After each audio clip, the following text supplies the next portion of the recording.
Welcome to JMR Learning Studio.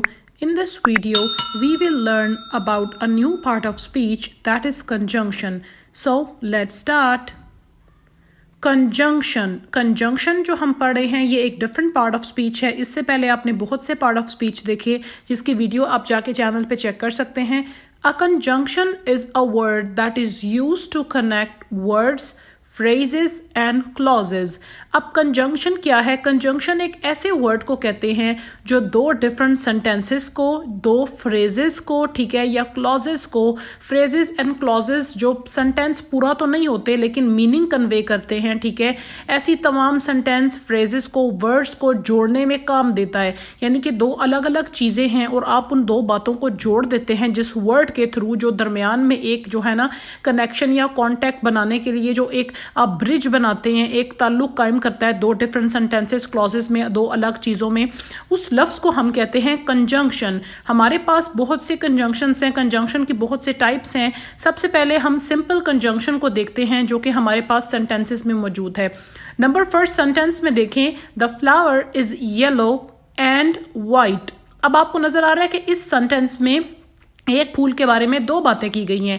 पहला वो कह रहे हैं कि एक फ्लावर जो है वो येलो है और वाइट है, ठीक है. तो अगर वो ऐसे लिखते the flower is yellow white तो सेंटेंस थोड़ा सा मीनिंगलेस लगता कि ये क्या सेंटेंस है. उन्होंने दो चीज़ों को, फूल के दो कलर हैं, ठीक है, उन दोनों को जोड़ने के लिए जो बीच में एक रब्त लगाया है जिससे सेंटेंस मीनिंगफुल और सेंसिबल लग रहा है, वो है एंड. यानी कि यहाँ पे एंड किसको जोड़ रहा है? दो एडजेक्टिव्स को जोड़ रहा है, दो खूबियों को जोड़ रहा है. अगर हम the flower is yellow white लिख देते तो वो सेंटेंस खराब हो जाता ग्रामेटिकली और वो सेंस भी कन्वे ना करता. सेकंड नंबर पे जो हमारे पास सेंटेंस है, the flower is yellow and it has a particular smell. अब यहाँ पे दो सेंटेंसेस हैं आपके सामने. पहले सेंटेंस में वो कह रहे हैं कि जो आपका फ्लावर है वो येलो है और दूसरे सेंटेंस में वो कह रहे हैं कि इसकी एक खास किस्म की स्मेल है. अब आपको नजर आ रहा है कि ये दो अलग अलग सेंटेंस हैं. अगर आप ऐसे कहते कि फ्लावर इज येलो, ठीक है, और सेपरेटली आप कहते it has a particular smell, वो भी ठीक था. लेकिन मैंने आपको बताया कि कंजंक्शन दो सेंटेंसेस, दो क्लॉजेस, दो फ्रेजेस के दरमियान ताल्लुक कायम करता है.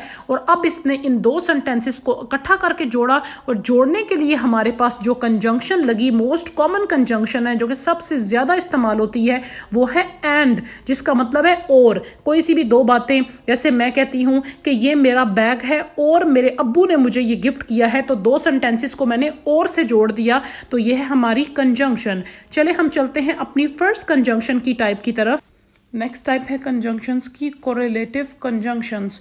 Correlative conjunctions are pairs of conjunctions that work together. Some examples of correlative conjunctions include both, and, either, or, neither, nor, and, rather than. ये जो आपके सामने है जी, ये कुछ पेयर्स हैं. कोरिलेटिव कंजंक्शंस वो कंजंक्शंस हैं जो पेयर में इस्तेमाल होती हैं, ठीक है. यानी कि दो दो जो वर्ड्स आपके सामने लिखे गए हैं, बोथ, एंड, ईदर और, नीदर, नॉर, रादर देन, ये जो तमाम हैं, ठीक है, ये दो दो एक साथ काम करते हैं. मोस्टली ये चीज़ों को कंपेयर करने के लिए, चॉइस देने के लिए कि या ये चीज़ आप ले सकते हैं या ये चीज़ ले सकते हैं, ठीक है. इस तरह के सेंटेंसेस में कोरिलेटिव कंजंक्शंस का इस्तेमाल होता है. अब हम इसे सेंटेंसेस के साथ भी देखते हैं. I need flowers that are either red or pink, ठीक है. कि अब देखिए कि वो यहाँ पे कह रही है मुझे वो फ्लावर्स चाहिए जो कि या तो रेड हों या फिर वो पिंक हों. तो अब यहाँ पे दो चीज़ों के अंदर उसने दिया हुआ है, हमारे पास ऑप्शन दी हुई है, चॉइस दी हुई है. तो अब हमने ये नहीं कहा आई नीड पिंक और रेड फ्लावर्स, वो भी सेंटेंस ठीक था.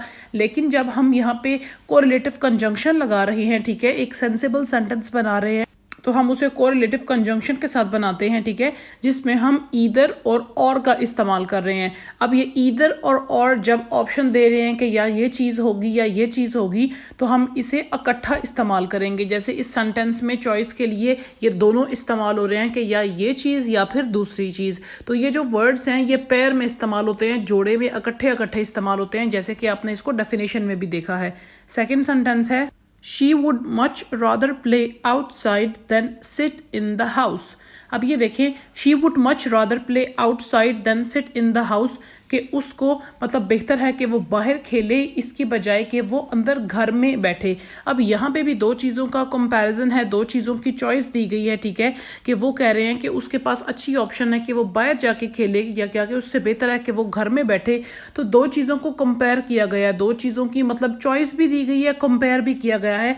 तो ऐसे सेंटेंसेस के लिए हम जो कोरिलेटिव कंजंक्शन इस्तेमाल करते हैं वो रादर और देन दोनों मिला के है, यानी कि वो आपको दो चीज़ों में से वो कंपेयर कर रहे हैं कि ये चीज़ आपके लिए बेहतर है दूसरी चीज़ के मुकाबले में। तो यहाँ पे भी कंपैरिजन है, इसलिए हमने कोरिलेटिव कंजंक्शन का इस्तेमाल किया। अब कुछ सेंटेंसेस हम अपने क्विज में भी देखते हैं।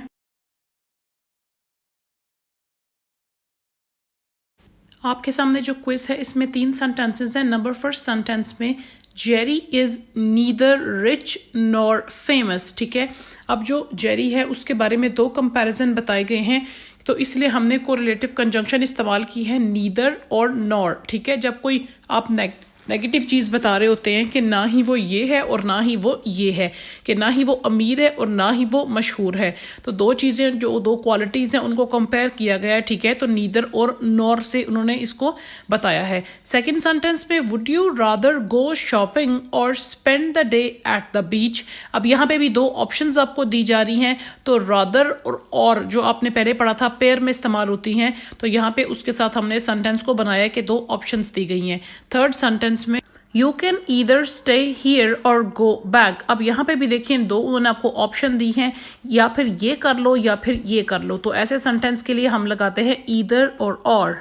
If you like the video, please subscribe to our channel and press the bell icon for future videos. Thank you.